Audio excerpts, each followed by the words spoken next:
m'a été donc demandé de témoigner de cette affaire. Alors c'est un peu particulier. Je ne serai pas totalement objectif sur le sujet parce que, comme vous en doutez, j'étais partie prenante.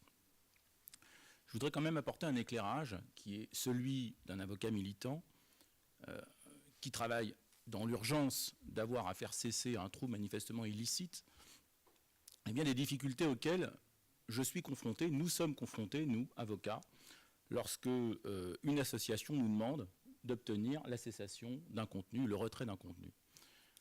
Alors, il y a une longue... C'est un long combat que j'ai commencé il y a des années avec l'affaire Yahoo dont vous parliez. Un portail de vente aux enchères qui offrait des boîtes de Zyklon B qu'on pouvait acheter derrière son écran d'ordinateur. Eh bien, le juge des référés français ne s'est pas arrêté à des questions de territorialité. Il a constaté qu'il y avait un trouble manifestement illicite en France et que ce trouble devait être interrompu par une décision du site. Alors nous ne l'avons jamais, et je n'ai jamais cru dans les vertus de l'exéquatur. Alors peut-être que j'avais tort, que je schématisais le système américain. Toujours est-il que le retour que j'en ai eu, parce qu'il y a eu une procédure aux États-Unis que nous n'avons pas déclenchée, c'est quand même qu'il était excessivement compliqué d'obtenir la reconnaissance par un juge américain de la conformité au premier amendement d'une décision rendue, qui plus est en référé. Nous n'avions pas saisi donc le fait de tentative d'exéquatur aux États-Unis, et c'est la société Yahoo qui était elle-même venue devant le juge pour faire juger contraire donc à la Constitution américaine l'injonction française. C'est intéressant de voir un petit peu ce qui a été décidé en première instance. En première instance, il a été dit très clairement que Yahoo ne pouvait, ni ne devait même, se plier à l'injonction française en ce qu'elle était contraire à la liberté d'expression reconnue à tous les citoyens américains, à toutes les entreprises ayant leur siège aux États-Unis. C'était l'affirmation de la lex americana applicable partout, dès lors que la source du message était située aux États-Unis. Nous avons fait appel et la Cour du 9e district, la Cour d'appel, a décidé qu'elle n'avait aucune juridiction sur l'UEJF et sur la LICRA, puisque nous n'avions justement pas demandé cette exéquatur. Il y avait donc un problème d'intérêt à agir du côté des demandeurs. Et c'est la raison pour laquelle nous avons été exonérés. Mais si nous avions fait une tentative d'exéquatur, notre avocat californien nous l'a confirmé, elle aurait été vouée à l'échec. Donc il y a bien cette difficulté quasi insurmontable. Alors c'est vrai que la Cour d'appel, j'ai noté l'attendu tout à l'heure en recherchant dans mes vieux papiers, la Cour d'appel, c'était extraordinaire, avait jugé la France est dans son droit, et la France a le droit, de manière, comme nation souveraine, de voter des lois contre la diffusion de contenus racistes et nazis en réponse aux terribles agissements des armées nazies pendant la Deuxième Guerre mondiale, de même que l'UEJF et la LICRA sont dans leur droit de saisir la justice en France afin de faire sanctionner la violation à la loi française. Et ce qui est intéressant dans cette annonce, c'est en France.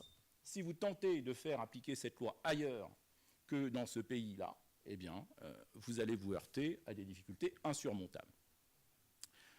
Alors, nous ne l'avons pas fait dans l'affaire Yahoo, nous ne l'avons pas tenté dans l'affaire Arc dont vous parliez aussi. C'était une demande de filtrage qui avait abouti, après tentative de mise en cause de l'ensemble des hébergeurs, à une cessation à la source, puisque nous avions assigné un certain nombre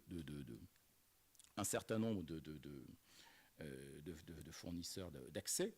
Et nous ne l'avons pas tenté dans l'affaire Twitter, parce que dans l'affaire Twitter, il faut bien comprendre qu'il ne s'agissait pas d'un problème d'exécution d'une décision française à l'étranger, il s'agissait simplement de faire respecter une décision française en France. Parce que ce que nous demandions finalement, c'est quelque chose de très simple, et je crois que ça a été compris, c'était que Twitter, sur la plateforme française de son service, vous savez, le .fr, eh bien, expurge les messages qui comportaient une violation évidente, manifestement illicite, de la loi française. C'était des messages qui étaient constitutifs d'injures raciales, de diffamation raciale et d'incitation. Un bon juif est un juif mort, j'en passe, et des meilleurs. Alors,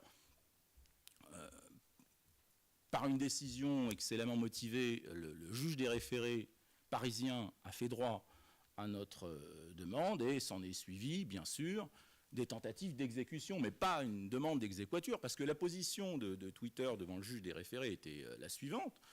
tenter de botter superbement en touche, on disait, nous, on est prêt à vous fournir les données d'identification des tweets à condition que vous engagiez une procédure d'exéquatur. Et dans un deuxième temps, on nous a dit, on est prêt à vous les donner à condition que le juge des référés saisisse, alors je ne sais pas comment ni dans quel cadre juridique, saisisse le juge américain d'une demande de réquisition judiciaire. Voilà. Alors, c'était une façon de dire, je suis prêt à vous les donner, mais je ne vous les donnerai jamais. Et le juge des référés a considéré qu'il n'y avait pas de difficulté à ordonner la communication de ces identifiants, étant précisé que sur le fond, il n'y avait pas de discussion, puisque les tweets avaient été retirés. Twitter avait constaté que ce n'était pas bien de maintenir en ligne ces messages de haine, elle les avait retirés, mais elle considérait que c'était de sa propre initiative et qu'elle n'avait pas à rendre de compte en ce qui concerne les auteurs de ces infractions qui n'étaient pas réprimées chez elle. Donc une position de la société Twitter qui a été plus d'obstruction que véritablement de collaboration, comme nous habituent d'autres prestataires, comme Yahoo. Yahoo ne fait pas toutes ces histoires pour communiquer ses données, étant précisé quand même que ce type de procès ne vont pas dans le sens du business. Donc, à un moment donné, ils font un choix très simple qui est celui de collaborer lorsque cette collaboration leur apparaît justifiée, alors avec des différences selon les prestataires, selon les policies, comme ils le disent. Mais en règle générale, il y a une collaboration qui se noue. Dans l'affaire Twitter, société, il faut bien comprendre, c'est une société qui était en cours de construction, adolescente en quelque sorte, qui cherchait ses règles. Et dans un premier temps, la société Twitter a refusé totalement toute collaboration. Elle s'est fermée. Il y a une ordonnance de référé, elle en a fait appel. Cette ordonnance de référé, ensuite, cet appel, nous l'avons fait radier sur le fondement des dispositions de droit commun du Code de procédure civile qui permet au premier président de radier l'appel dès lors que la décision n'est pas exécutée par l'appelant. Eh bien, malgré tout cela, la société Twitter a persisté à refuser toute collaboration, si bien qu'en amont de l'action de la coopération informelle et un peu inquiétante, j'en conviens, du parquet avec mes contradicteurs, eh bien, nous avons engagé une discussion avec Twitter qui était fondée sur une citation devant la 17e chambre correctionnelle, parce qu'on est dans un rapport de force à un moment donné. Vous avez une décision de justice, elle n'est pas exécutée, vous cherchez les moyens de la faire exécuter, et donc ce moyen a été une citation devant la 17e chambre qui était fondée sur un délit de droit commun, puisque, semble-t-il, il y a une grave difficulté d'application de l'ALCEN en ce qui concerne les résidents américains. Eh bien, sur le droit commun, je considérais que la société Twitter faisait échec, et son président faisait échec à la manifestation de la vérité. Il y a un texte dans le code pénal, 524 je crois, qui le prévoit. Et donc une citation directe a été délivrée à l'appui d'une demande de dommages et intérêts un peu fantaisiste, mais qui a convaincu. Nous vendions 50 millions de dollars, mais en tout cas, CNN a beaucoup apprécié. En tout cas, ça a fait bouger les choses au point que la discussion est redevenue possible. Alors, moi je suis tenu, contrairement au parquet, à une confidentialité, mais en tout cas, ce qui est certain, c'est que la société Twitter n'a plus refusé de fournir les coordonnées. Alors bon, elle a eu des petites pudeurs, il ne s'agissait plus de les fournir aux associations, mais à un représentant de l'État. Alors, le parquet s'est imposé assez rapidement. Il a fallu ensuite que Madame le procureur signe des réquisitions judiciaires alors que nous avions une ordonnance de référé. C'est quand même extraordinaire, cette exigence. Nous avons cédé. Nous étions quand même tenus par un délai de prescription. Il y a aussi ça, c'est aussi le problème, c'est que après un an, aucune poursuite n'était possible. Encore, avons-nous bénéficié du délai allongé à un an? À l'époque, c'était 3 mois, c'était pire. Mais aujourd'hui, en tout cas, nous avions ce problème de prescription. Donc, nous avons admis, dans le cadre d'un protocole d'accord, je vous le dis, que ces données soient fournies au procureur de la République qui les a obtenues le lendemain même. Les plaintes qui avaient été déposées ont été dans le même temps retirées. Donc moi je ne partage pas du tout le pessimisme que vous affichez même le procureur sur l'inefficacité de l'instance civile de référé. Je pense qu'au contraire, cette instance civile a été salutaire, que sans elle, les coordonnées n'auraient pas été fournies.